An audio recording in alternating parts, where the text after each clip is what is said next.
Lynette has sent us a 4th letter at the start of this chapter. This time she gives us more money, but the letter itself feels off. The money we acquire, though still plentiful, is no longer a neat and even amount. Lynette even mentions that this money came from selling off some of her personal possessions to make our ends meet. It seems things are getting increasingly dire for the kingdom. The town of Labyrinth is surrounded on all sides by Imperial forces and will soon fall, with a significant number of civilians still inside, helpless against the invading forces.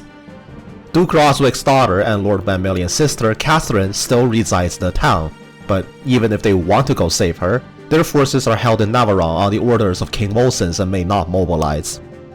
Roswick's adoptive granddaughter, Enid, a young and headstrong woman, is unwilling to leave her mother to die in Labyrinth no matter what.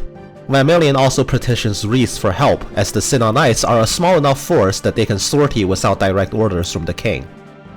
With these two coinciding circumstances, Roswick, having full trust in our character, allows his granddaughter to join us in combat and embark on this rescue mission.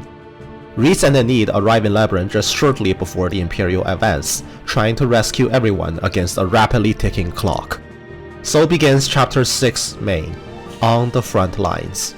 Objective: convince at least 3 NPCs to leave, then have all party members escape before turn 24. First things first, while choosing your deployments, ensure that ESTEBAN is deployed on this map. He must be sent on the map and be among those that have successfully escaped to unlock a cutscene that will lead to his permanent recruitment. If ESTEBAN is not present, he will never be recruitable, so save a slot for him. Before we talk about the map, let's talk about Enid, my personal favorite unit in Berwick Saga, though objectively, using her is a massive gamble. Enid is a true Spellblade unit, in that she is proficient with both physical swords and magical fire. There's just one catch: Enid can't use magic until promotion. She has a single promotion requirement, 5 magic. This opens up the ultimate gamble. If given the only liquid magic in the game, crafted by Lumiere, Enid's stat bracketing allows her to reach this mystical 5 magic stat as early as level 6, upon which her magic stat will be 7 after promotion gains. A unit with 7 magic at level 6 is overpowered, but it comes with an investment and the lottery jackpot. The worst case Enid, on the other hand, reaches the 5 magic threshold by level 15, which is so late that it erases all traces of her viability. Despite starting as a level 1 unit, a combination of Paragon and the incredibly overpowered Lady Sword makes leveling Enid a breeze, but will you personally play the Enid lottery? I say go for it, but I take no responsibility if it backfires on you. Keep in mind that as much as you may or may not want to train Enid, she will be very busy on this map. Catherine and Mera appear on the map as 2 green NPCs along with 5 other civilians. While Catherine and Mera will immediately attempt to flee to the bottom right, the 5 other civilians on this map will not move until Enid specifically talks to them. You will notice that on turn 1, there are no enemies on this map, but that is about to change very quickly. Enemies will swarm in endlessly from the top left, bottom left, and top right corners of this map. The escape route for both the NPCs and for us is bottom right, where we must hold all entrances into this area by all means necessary. On turn 1, take some time to find your personal optimal route for Enid to run through to tag all 5 villagers. In terms of tactics ranks, we earn 1 point for securing the escape of at least 4 out of the 5 static villagers on the map. A second point is given if all 5 villagers make it out, and the final point is given for defeating Ortmen. Who's Ortmen, you might ask? We'll find out soon. There are a few side objectives on the map. The eastern house in the village can be searched for the crafting material Wolf Pelt, while the leftmost house can be searched to fight a round of combat and procure a treasure. 2 out of our 3 side quests for this map are also in the northernmost point of the map. One of the 5 villagers, Gonzis, must first be convinced to leave by Enid, but you also need to talk to him with another unit after that to get the Mithril Dust to complete the side quest. The other side quest is in a blue-roofed shop. Just entering it with any unit will let us pick up the hairpin required for the side quest, but make sure to stay behind. This shop is the only place to acquire Mithril Sheets, so make sure to buy out their stock to get all the crafting materials for the blacksmith. With that, 2 out of our 3 side quests should be complete. While Enid is still running all over the map, make sure to spare a unit to do these 2 side quests early, since soon enough, this village will turn into a war zone and you may never find the time to go there again. On turn 6, a new NPC will spawn in the bottom left corner, Perceval. He will head bottom right and attempt to escape, but you can intercept and talk to him with Enid to recruit him instead. Perceval is our Thunder Mage, boasting 3 useful abilities: Adept, Mercy, and Arrowbane, all of which will find a lot of use in his kit. He even comes with a Dire Thunder Tome, which will be no stranger to veteran Fire Emblem players coming from Fire Emblem 5.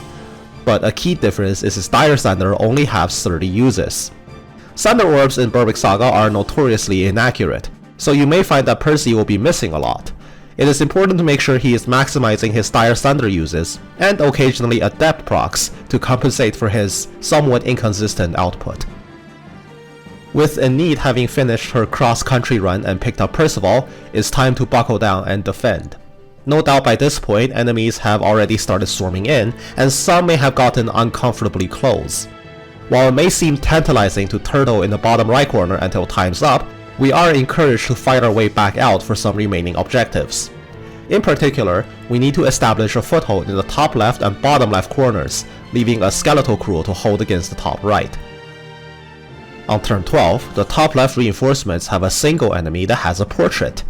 Even if Dowd is not deployed on this map, you can still easily identify this unit. That's Julian. And if you wish to see Dowd's personal ending, you must capture Julian alive. Fortunately, this is very easy as Julian has the weakness skill, making him very susceptible to being crippled, even when not initially injured. He is also not the strongest enemy of the bunch. Do a clean hit and take him alive. On turn 14, the final side quest appears. Theodore and Minas appear in the bottom left. Theodore is an exceptionally tanky lance cavalry and the first of his kind that you'll be fighting. Lances in Berwick Saga do extreme momentum damage, and have a wind sweep effect that make it impossible to counter or be countered. If Theodore charges from a long distance, the momentum damage from the lance alone is enough to instantly delete a unit. He is also very tanky, making him a difficult kill. Minas is also no slouch, but thankfully, she can be bypassed entirely since you're equipped with a net, which allows an instant capture on Minas without combat. To complete the side quest, however, it isn't enough to simply capture Minas. Theodore must fall. His damage can be greatly minimized by making sure he moves as little as possible before his attack, or lure him into just short of his maximum charge distance and burst him as quickly as possible. Theodore is definitely one of the strongest enemies on this map, so dedicate some firepower to taking him out. On turn 16, top left reinforcements will receive an infantry armor knight that is carrying an Imperial Knight's small shield. This shield can actually be sold to Erzheimer, but this is not the first nor will it be the last time you see the shield appear. There are over 20 enemies in the game that carry this shield, though not a single one of them drop it on death. Since we have to take one for Erzheimer, feel free to take your time to acquire one, since we have so many chances to fish for it. If you're not pressured right now, you can get it here if possible, but this shield isn't a high priority because, on turn 18, from the top left, a race priest will appear that drops a Silo Orb on death. While we are no stranger to the Silo Orb by now, this is the only priest in the game that actually drops a Silo on death. Sila is another item that Erzheimer is collecting. The only problem is we are now 6 turns away from the end of the map, and this enemy spawns the furthest possible distance away from the escape point. Not all hope is lost, however. Cavalry units and flyers can easily dispatch this priest and still make it to the escape point with time to spare.